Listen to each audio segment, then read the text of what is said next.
with the Duchess Satine captured by Deathwatch, and their leader Pre-Vizsla slain, Darth Maul has scored a victory against the new Mandalorians on the neutral world of Mandalore.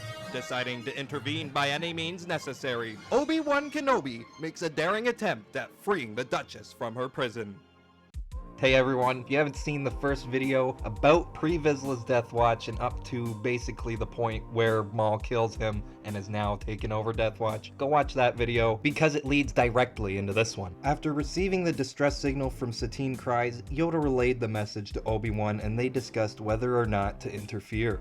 The Council refused to send aid to Mandalore because the Deathwatch had already cut ties with the Separatists and they weren't supposed to get involved with civil wars. Kenobi had other plans though, and in an act that showed us some of Qui-Gon Jinn's defiance of the Council within him, he borrowed a janky running ship from Anakin and snuck off to Mandalore so he could rescue the Duchess himself. Once on Mandalore, Kenobi lured one of the Deathwatch guards into his ship to take him out and then stole his red Deathwatch armor as a disguise. At this time, Bo-Katan and some of the Mandalorian resistance fighters who joined her were already watching the scene unfold from above. They had an attack planned for the Deathwatch guards at the docks, however Bo-Katan caught on that it was Obi-Wan instead of a Deathwatch member, then she called off the hit. I'm not certain on this, but they could have also been waiting for Kenobi to show up, since Satine's message was to the Jedi Temple in the first place. Obi-Wan used his Mandalorian disguise to access the prison cells that were holding Satine.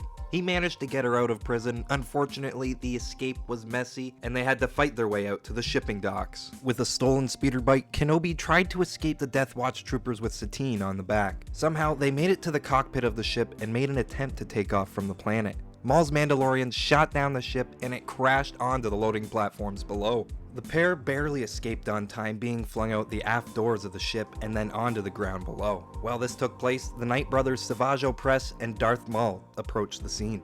Dazed and confused after the wreck, Obi-Wan saw Darth Maul's. Maul picked Kenobi up with the Force, then pulled him in to choke the Jedi with his hand as a show of strength. Maul could have actually killed Kenobi in this moment, but he had different plans to make Obi-Wan suffer as much as possible. They captured and carried him to the throne room on Mandalore. Satine was then brought before the newly reappointed Prime Minister Almec, and then Maul executed her right in front of a distraught Obi-Wan Kenobi. Instead of ending the Jedi, Maul's plan was to imprison him and let him drown in his sorrows. Pretty messed up. While being transported to the cells below, Bo-Katan and her group managed to rescue Obi-Wan from the Deathwatch guards. It seemed as if the entire capital city was flung into a civil war between Maul's enforcers and Bo-Katan's resistance fighters. Fighting their way through the battle, Bo-Katan sends Kenobi off in a Mandalorian ship to get help from the Republic and potentially bring in an invasion force to take back the planet from Darth Maul and the Deathwatch.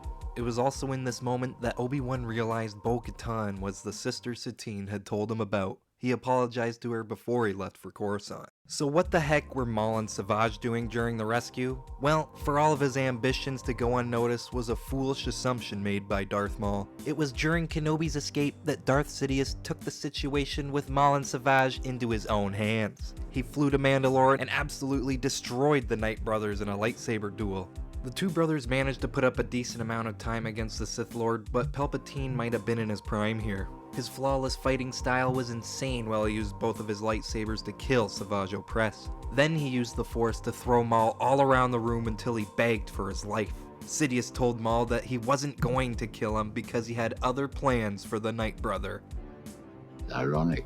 The planet of Stygian Prime was the location of this prison fortress Sidious was keeping Maul in. While in the prison, Count Dooku helped interrogate Maul with the goal of finding the location of Mother Talzin. For those of you unaware of this character, Mother Talzin is the leader of the Night Sisters, who were Force-sensitive witches. They were also the female counterparts to the male species known as Zabraks, which Darth Maul is a part of. With Maul's brother having died, his closest allegiances lied with Mother Talzin, the Night Sisters, and his remaining loyalist Deathwatch warriors.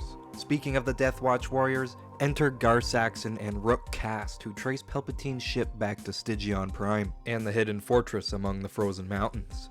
They blew a hole into the wall of the prison and then took out a bunch of battle droids and commando droids with interesting markings on them. Conveniently, the Lords of the Sith happened to be on the opposite side of the prison during the breakout, and Maul fled the planet. they fled to the Shadow Collective camp on the swamp moon known as Zanbar. Unfortunately for them, Dooku tracked their ship and deployed General Grievous with his fleet to go after them. Dooku's goal was to strike hard enough to make Maul run even further right into the hands of Mother Talzin.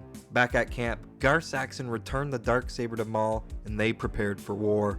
Thanks for watching if you made it this far. Subscribe for part 2, where I'm going to be talking about the rest of the Son of Dathomir comics and Season 7 of the Clone Wars, and that's pretty damn important, so if you're interested, don't miss that. Also, let's all just get super excited. Next week, we got the Mandalorian Season 3 starting, and I'm going to be putting part 2 either a couple days after that episode or the week right after. This is the way.